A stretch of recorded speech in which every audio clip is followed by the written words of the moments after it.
ఇందిరమ్మ ఇళ్ల పేరుతోని కాంగ్రెస్ పార్టీ వాళ్ళు అయితేనే ఇల్లు ఇచ్చేటటువంటి పద్ధతిని అమలు చేస్తా ఉన్నారు. ఇది తప్పుడు పద్ధతి. కాంగ్రెస్ పార్టీ వాళ్ళకి ఇవ్వడము, మిగిలిన పార్టీ వాళ్ళకి ఇవ్వకపోవడము, అర్హతలు పార్టీలు రాజకీయాలు కాదు. అర్హతలు పేదరికము, ఇల్లు లేకపోవడము, ఇళ్ల స్థలం లేకపోవడం, ఇబ్బంది పడటం అనేది అర్హతగా ఉంటుంది. అందువల్ల చాలా పక్షపాతంతో వ్యవహరిస్తూ ఉన్నారు. దీన్ని మార్చుకోవాలి.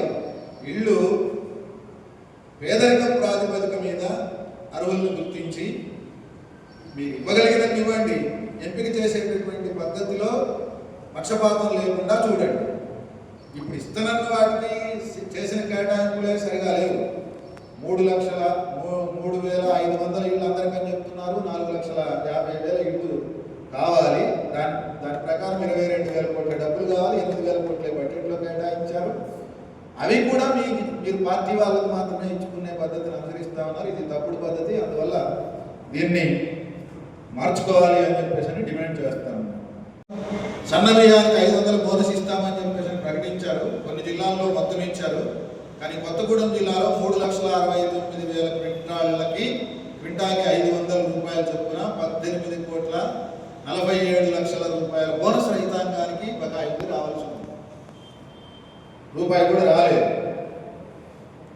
ఆఖరి విడత రబీ సీజన్కు సంబంధించి రావాల్సినటువంటి వెంటనే ఆ నిధులను విడుదల చేయాలి అని చెప్పి డిమాండ్ చేస్తా ఉన్నాం. 18 కోట్ల రూపాయల రైతాంగానికి సంబంధించి ఈ రూపంలో పెట్టడం అనేది సరైనది కాదు. అందువల్ల ప్రభుత్వం కొన్ని జిల్లాలకు ఇచ్చారు.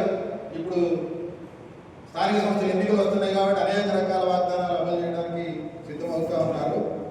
ఈ రైతులకు ఉన్నటువంటి ఈ బకాయి ఏదైతే ఉందో దీన్ని వెంటనే విడుదల చేయాలని చెప్పి డిమాండ్ చేస్తాం. కరకట్ట కుంగిపోతా ఉంది. స్లూయిస్లు దెబ్బతినిపోయి మోటార్లు సరిగా పనిచేయడం లేదు.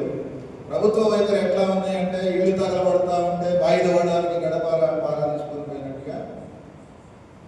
వరదలు వచ్చినప్పుడు మాత్రం వచ్చి మేము ఇచ్చేస్తామని చెప్పి గత ముఖ్యమంత్రి అదే చెప్పాడు. ఇప్పుడు మంత్రులు కూడా అదే చెప్తా ఉన్నారు. కానీ ప్రాక్టికల్గా ఇప్పుడు కరకట్ట కుంగింది, స్లూయిస్లు పనిచేయట్లేదు. జూలై అయిపోయింది. వరదలు వచ్చే కాలం ఆసన్నమైంది. మొన్న ఈ మధ్యన పెరుగుద్దేమో, ప్రమాద హెచ్చరికాడికి పోద్దేమో అని చెప్పేసి అనిపించింది. ఇప్పుడు కూడా 35 అడుగులు వచ్చినాయి.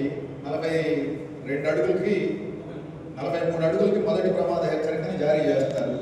కానీ ప్రభుత్వం వైపు నుంచి చలనం లేదు. పరిశీలన చేసిపోయారు ఒకళ్ళిద్దరు మంత్రులు వచ్చి. కానీ ఎప్పుడు చేస్తారు? మళ్ళీ వరదలు వచ్చి భద్రాచలం మునిగి బయటికి తీసుకొని పోయి చేసేటటువంటి పద్ధతుల్లో చేస్తారా?